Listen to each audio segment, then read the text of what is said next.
साक्षात भगवान ब्रह्मदेव का वो सबसे शक्तिशाली पुत्र, जिसने स्वयं नारायण को ही युद्ध के लिए ललकार दिया था। और अपने आराध्य से दो दो हाथ करने की इसी भयंकर प्यास में इस महान योद्धा ने एक अंधेरी गुफा में पूरे 2 युगों तक इंतजार किया।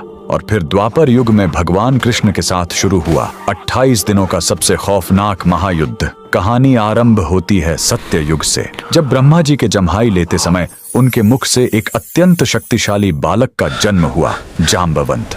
ये साक्षात ब्रह्मा जी के मानस पुत्र थे, जिनके अंदर 100 करोड़ शेरों की ताकत थी। ये ब्रह्मांड के इकलौते ऐसे योद्धा थे जिनकी ताकत स्वयं हनुमान जी के बराबर थी।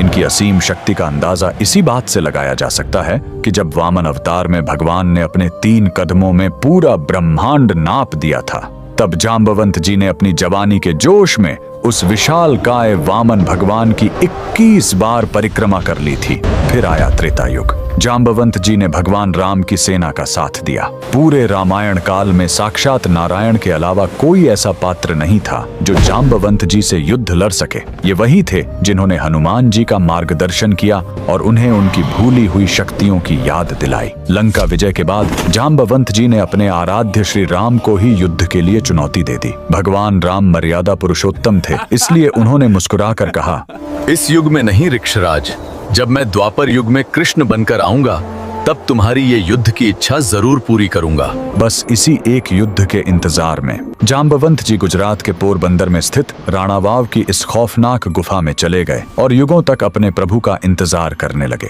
समय का पहिया घूमा और द्वापर युग आ गया। एक दिन भगवान श्री कृष्ण स्यमंतक मणि की खोज में जंगल में भटकते हुए उसी अंधेरी गुफा के अंदर पहुंच गए। वहां उन्होंने देखा कि जाम्बवंत जी की पुत्री उस चमत्कारी मणि से खेल रही है। जैसे ही कृष्ण ने मणि लेने की कोशिश की, जाम्बवंत जी ने उन्हें युद्ध के लिए ललकार दिया। फिर शुरू हुआ ब्रह्मांड का सबसे भयंकर मल्ल युद्ध। ये युद्ध 1 या 2 दिन नहीं, बल्कि बिना रुके लगातार 28 दिनों तक चला। 28वें दिन उस अजेय और बलशाली जाम्बवंत का शरीर पसीने से कांपने लगा। उनका रोम रोम यह चीख कर कह रहा था कि पूरे ब्रह्मांड में साक्षात नारायण के अलावा किसी देव या दानव में इतनी ताकत नहीं जो जाम्बवान को युद्ध में घुटने टेकने पर मजबूर कर सके। तब श्री कृष्ण ने अपने उस अलौकिक रूप के अंदर मर्यादा पुरुषोत्तम श्री राम का दर्शन दिया। जाम्बवंत जी की युगों की इच्छा पूरी हो गई।